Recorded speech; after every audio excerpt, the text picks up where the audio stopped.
Duman için tavuk haşladım. Biliyorum çok sever. Şöyle bir sorun yaşıyoruz. Ponçik çok kıskanıyor Duman'ı. Şimdi bakın göstereyim size. Ponçik için de bir parça haşladım. Duman! Gel. Neredesin? Gel. Oy benim oğlum gel. Duman! Pis, pis, pis, pis. Gel. Görüyor musunuz? Önce Ponçik geliyor. Gider misin? Duman'ım bu. Duman! Gelir misin oğlum? Duman hala evi keşfetmekle meşgul. Gel babacığım. Gel. Pis, pis, pis. Duman'ın bu. Bu Duman'ın. Gel. Duman'ınmış bu. Hayır bu Duman'ınmış. Bu Duman'ınmış. Senin değilmiş. Hayır bırakır mısın? Senin değilmiş. Bu Duman'ınmış. Hayır dedim. Bu Duman'ınmış. Hayır dedim. Duman'ınmış bu. Anam. Gel kıyamam sana gel. Gel. Anam. Al babacığım. Ben ayırır mıyım hiç sizi ama yatakta yemek olmaz ki öyle. Yatakta yemek olmaz ki oğlum. Pisletiyorsun yatağı. Anam. Çok seviyorlar arkadaşlar. Yani bu büyüklükteki kediler haşlanmış tavuk böyle tavuk göğsünü. İnanılmaz seviyorlar. Hokus pokus yaptı gördünüz değil mi? Ponçik hokus pokus yaptı gitti tavuk falan kalmadı. Gören ne diyecek aç bırakıyoruz biz bunu. Değil mi? Çok iyi anlaşıyorlar maşallah. Duman. Ponçik yaklaşırsa saldır tamam mı? Yemeğini alırsa saldır. Hı? Aferin benim oğluma. Benim güzel kızıma pardon. Benim kızıma. Biricik'e de bakar mısınız? Hala orada yırtınıyor. Görüyorsunuz değil mi? Dışarıya bakıyor. Uçmak falan yok ama Allah'tan. Vallahi bir anda kaparlar. Bak. Kaşla göz arasında nasıl götürdü bak. Ne kadar ayıp kızım. Ne kadar ayıp kızım. Gelir misin buraya? Hayır dedim. Ben bunu Duman'ın odasına götüreyim dur. Çekil. Şikayetçi seni. Bak. Duman gelir misin oğlum? Gel buraya Duman. Gel. Pis. Çocuğun geldi suyunu muyunu da içti zaten psikopat. Şu suyunu da güzelce bir dolduralım. Bakalım şöyle. Suyunu da içtin çocuğum.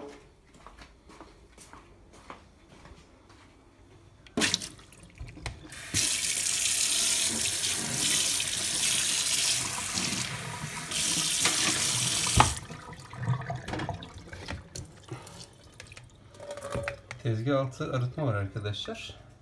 Gayet sağlıklı suyumuz.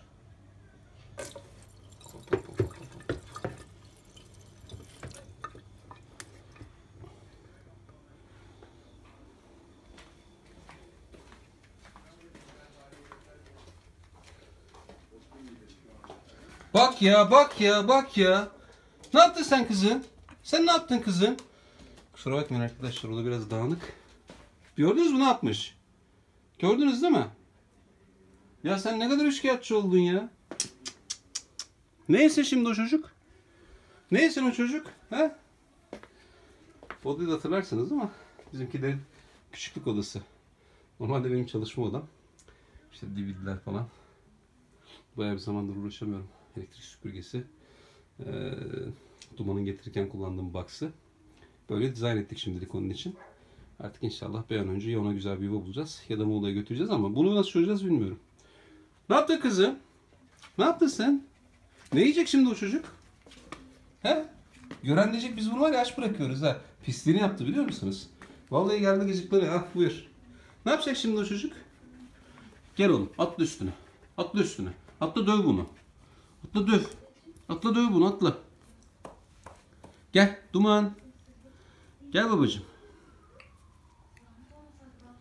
Atla. Atla Ponçik'in üstüne gel. Gel oğlum. Duman. Atla Ponçik'in üstüne hadi. Gel babacığım gel.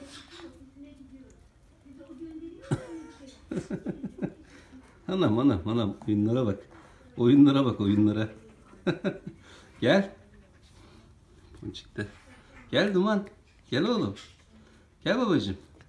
Yedi bu zilli senin yemeğini yedi gel. Kuyruğu hoşuna gitti, kuyruğuyla oynuyor. Oy benim güzel oğlum. Gideyim arkadaşlar ben. Tavuk göğsü yok, başka tavuk göğsü alayım da haşlayayım. Yoksa bu çocuğun mamayla da pek arası yok. Aç kalmasın. Oy benim güzel oğlum. Şimdi oynayışlara bakın. Şimdi oynayışlara bakın.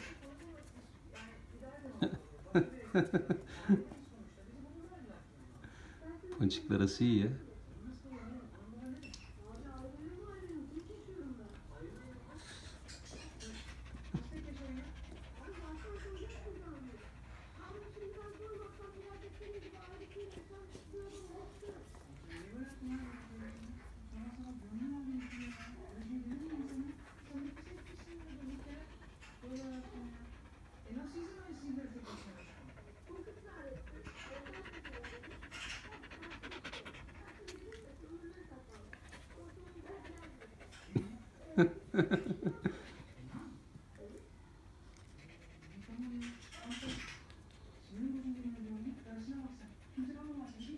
Heh, bu kadarmış. Bu kadarmış arkadaşlar. Başka yokmuş.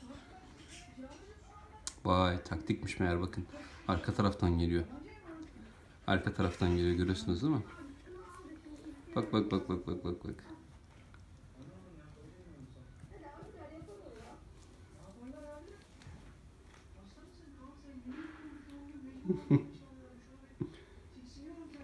Ponçin yatağına da yalnız duman yattı demin. Girdi Ponçin yatağına uyudu demin arkadaşlar. Çekemedim o kısmını, hiç şarj yoktu. Artık böyle birbirlerinin yemeğini yatağını çala çala anlaşacaklar.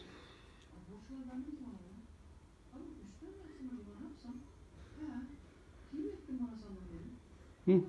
Hı. Çok iyi anlaşacaklar. Ama ben birazdan çıkacağım arkadaşlar. Bir davet var, oraya gideceğiz, iftar daveti. Mecburen ayrı odalara koyacağım. Yani Duman'ı kırmızı odamıza koyacağım. Ponçik evin içinde zaten. Şu metal nedir diye düşünen arkadaşları varsa eğer, o Alf'in küçükken burada kaldığı zaman kapıyı parçalamasın, döşemeyi parçalamasın diye koyduğumuz bir önlem. Aynısından kapının arkasında da var. O sayede çünkü parçalamıyor kapıyla döşemeyi. Daha önce çünkü başımıza geldi, kapıda değişti, yerde değişti. Ne var kız? Bırak oynasın çocuk. Yemeğini yedin zaten. Üçkağıtçı. Ona bakıyor yalnız. Bak ne yapıyor diye.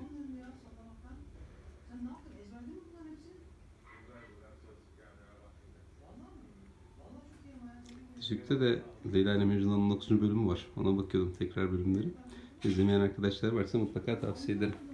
Üçkağıtçı seni.